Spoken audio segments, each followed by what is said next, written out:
Your band is called Dallas Frasca, but that's your name too, isn't it? That's my name. I mean, it definitely represents a band. Jeff and I have been playing together for 7 years now, and we, before we started playing, I'd sort of started a solo project, so I'd been working on that for maybe 8 months, and I was doing residencies around town, around Melbourne, and things like that. And when Jeff jumped on board, it was still under my name, and then it turned into Dallas Frasca and a Gentleman to recognise Jeff. And, we brought in some drummers here and there. But what we were finding was it was actually Jeff who said it.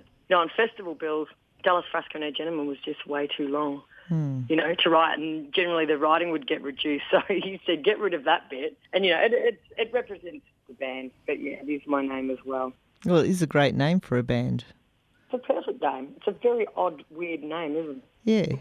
Yeah. So you didn't have to look too far or too hard for your band name like a lot of them do. So not a lot of thought put into it at all, no. Well, that's a good thing, though. You must be getting excited because you're about to head off over to Europe. Yes, well, the sun ain't going to last too long here, I don't think. The band's going shopping for some warm and woolly clothes for the next month because we're heading to the UK for a week. We've got a run of shows there, and we not long ago signed with a French label, and we've always had a really great connection with the French. So, they've brought our music online and things like that. So we're going to spend another 3 weeks in France and Switzerland touring around. So we're really pumped. Like, a lot of the shows are almost sold out. So we are very excited. Yeah, it must be. How does it affect you signing with a French label? Are you going to be possibly going over there to record your next release? I mean, our options are definitely open. We're songwriting at the moment, and I think, all of our decisions that we've made together as a band over the last couple of years have been about working with the right people, and the energy has to be right. I think they're always good decisions to make when you're going in business or, working on something that your heart and soul has been invested in, Yeah. So, I mean, if we happen to meet the right person over there and they happen to be French, then maybe we will. But we're definitely planning on spending a lot more time in Europe, definitely. We're heading back for the festival season in July. But between now and then, between the tour we've got now to the UK and Europe and then again in July, we've got 2 trips to Canada.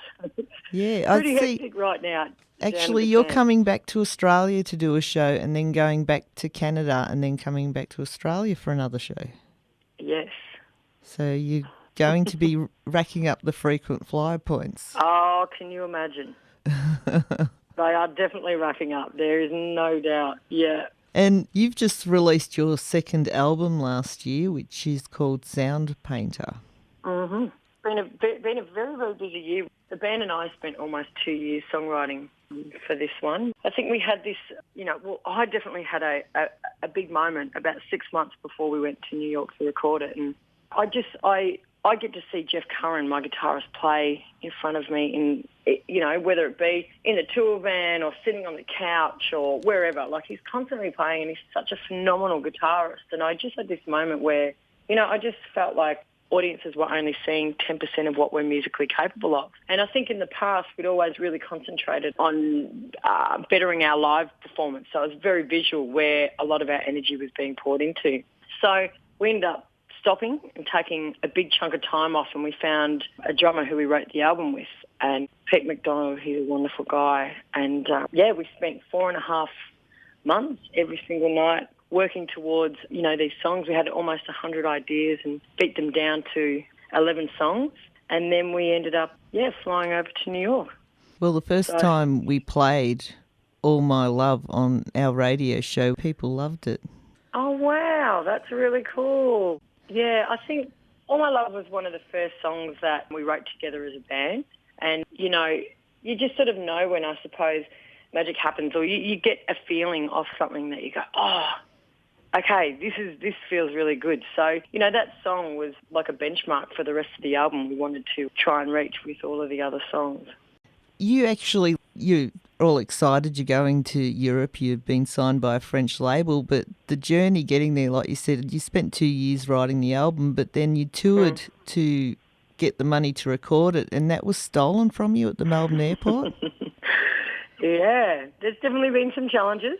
And it's funny because, the album is very much about heartbreak, but, overcoming and rising up after hardship and things like that. So, it was almost like when we came back from New York, we had to get some money together because we're independent in Australia, to get the money together to mix the album.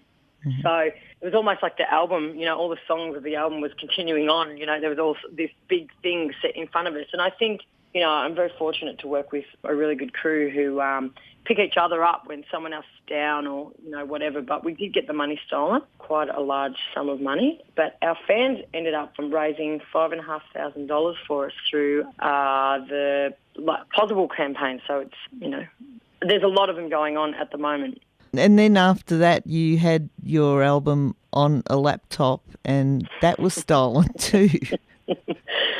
Yeah, we have had it pretty hard, haven't we? But, they're very personal defining moments. That character within you, how you actually deal with a situation. Mm. You can lose your cool or rise up and go, rightio, what the hell are we going to do?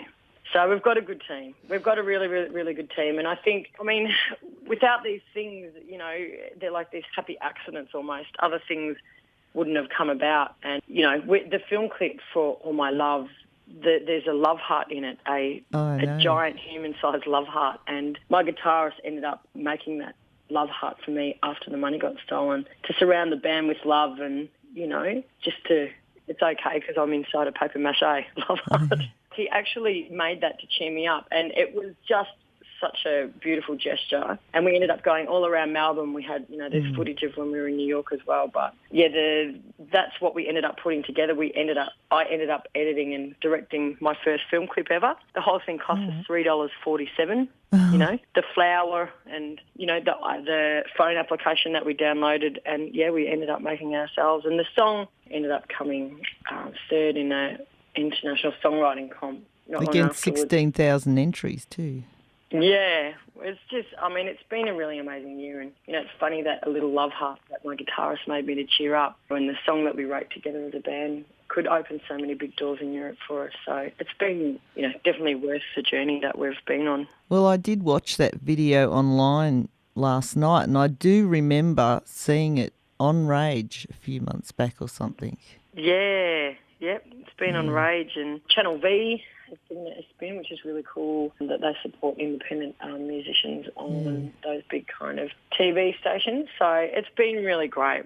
We've had a lot of really good support in Australia and abroad. You've released a new single off the album, haven't you?